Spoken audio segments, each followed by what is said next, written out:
नमस्कार, आप सभी का एक बार स्वागत है मारुति की पाठशाला में।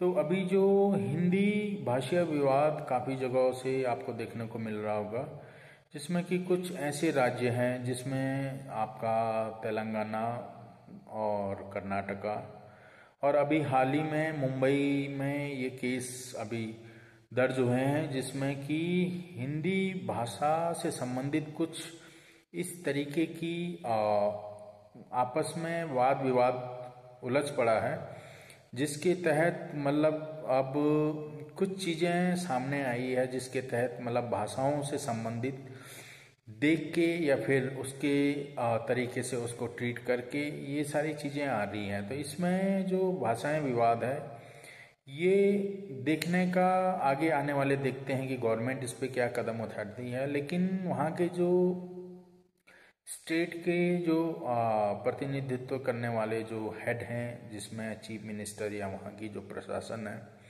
उनको इस पे सख्त कदम उठाना चाहिए।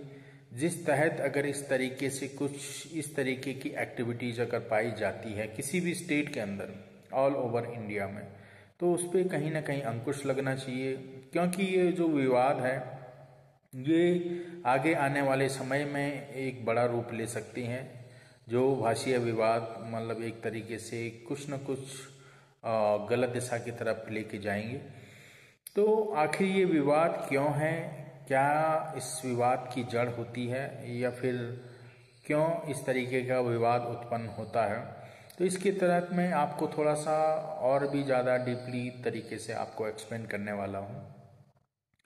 तो जैसे भाषीय विवाद होते हैं, जैसे हम नॉर्थ साइड में रहने वाले सभी जो जितने भी स्टेट पढ़ते हैं, उसमें अधिकांश भारतीय भाषाएं में से जो हमारी मुख्य भाषाएं हैं वो हिंदी है। हिंदी सामान्यतः सभी जगह बोली जाती है। किसी भी गांव, कस्बे या फिर शहर जहाँ पे भी आप जाओगे तो हिंदी में ही ज़्यादा ट्रांसलेशन होता है, और आपस में जो भी बात व्यवहार हम हिंदी के तहत करते हैं। इसी तरीके से अगर हम थोड़ा सा आगे निकलें तो कभी न कभी हमें कुछ न कुछ तरीके से किसी वजह से देखने को मिलता है कि कहीं पे हिंदी भाषियों के साथ इस तरीके का व्यवहार हो रहा है या इस तरीके की एक्टिविटीज़ पाई जाती हैं।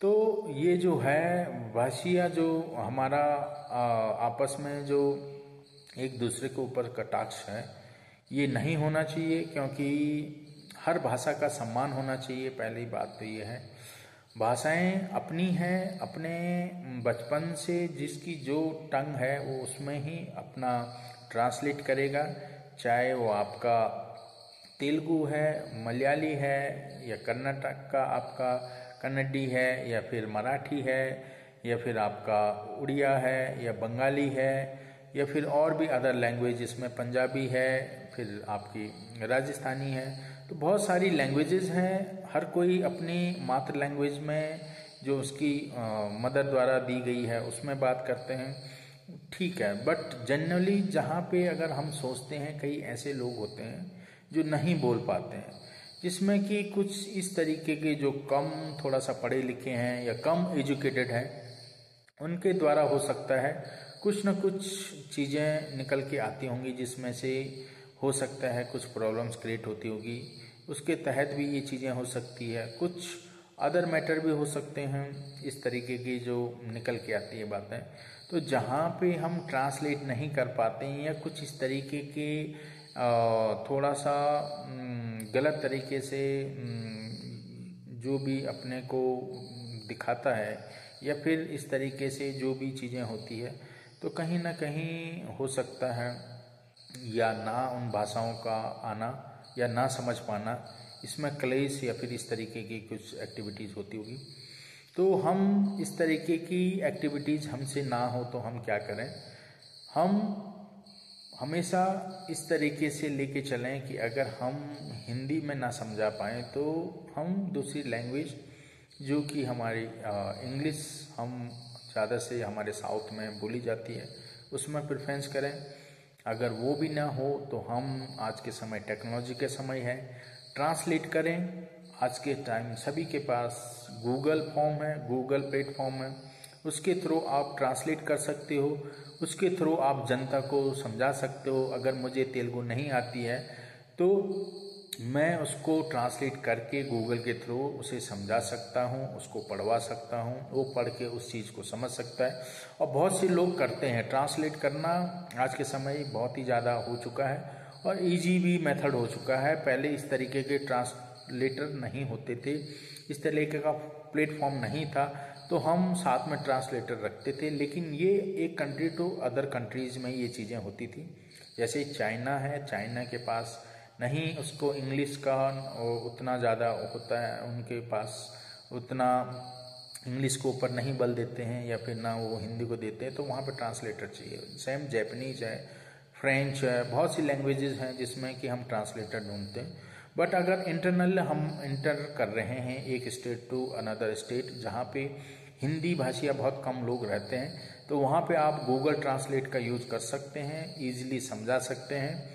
यही एक तरीका है एक पढ़े लिखे और एक परिपक्व इंसान का कि वो अपनी बुद्धि का, अपनी बौद्धिक क्षमता का यूज करें और अपने तरीके से ये चीज़ें सॉल्व करें। कुछ चीज़ें आई थी सामने, उसमें काफ़ी न्यूज़ में भी रही, लेकिन हो सकता है मैंने जैसे आपको कहा कि थोड़ा उनका पढ़ाई का स्तर उतना नहीं रहा होगा, या कुछ अदर भी चीज़ें होती है, कई पॉलिटिशियन से भी रिलेट होती हैं, कई चीज़ें और भी अलग तरीके से होती है। तो ये सारी चीज़ें हैं। हमें भाषाओं को उतना ज़्यादा उस तरीके से रिएक्ट नहीं करना चाहिए। एक दूसरे को समझ आ जाए, एक दूसरे को अच्छे से समझें, आपस में बात व्यवहार रखें, यह इम्पोर्टेंट होना चाहिए। भाषाएं ऐसी हैं, हर कोई हिंदी नहीं बोल सकता, हर कोई हिंदी नहीं समझ सकता, हर कोई हिंदी से अलग नहीं ना बोल पाएगा ना समझ पाएगा। तो जैसे हम अपने को समझ सकते हैं कि मैं हिंदी बोलने में परफेक्शन हूँ, लेकिन मैं अदर लैंग्वेज नहीं बोल सकता, हो सकता वहाँ भी यही प्रॉब्लम होती होगी। वो अपनी लैंग्वेज में उसको परफेक्ट है, वो अदर लैंग्वेज ना समझ सकता ना बोल सकता, इस तरीके से भी प्रॉब्लम्स आ सकती है। तो कृपया आप इस तरीके से अपना मैटर सॉल्व करें, ट्रांसलेट का यूज़ करें जहाँ पे आपको लगता है कि इस तरीके से मेरी बातचीत नहीं हो पा रही है, ना मैं समझा पा रहा हूँ ना मैं समझ पा रहा हूँ, तो आप इस तरीके से यूज करें। तो ये एक छोटा सा वीडियो था जो भाषीय तरीके से एक दूसरे के ऊपर एलिगेशन या फिर इस तरीके से कटाक्ष करना ये गलत है। सभी भाषाओं का सम्मान होना चाहिए, सभी का सम्मान होना चाहिए, यही एक आगे रखना चाहिए।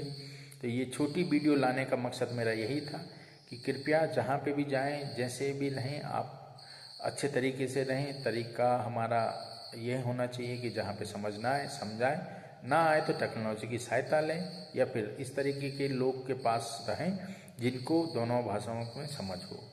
तो आपको ये वीडियो अच्छी लगी तो लाइक शेयर एंड सब्सक्राइब करना ना भूलें और ज़्यादा से ज़्यादा इसे शेयर करें। आई होप आप सभी अच्छे होंगे, स्वस्थ होंगे, मस्त होंगे। फिर मुलाकात होगी। आप सभी का बहुत बहुत धन्यवाद।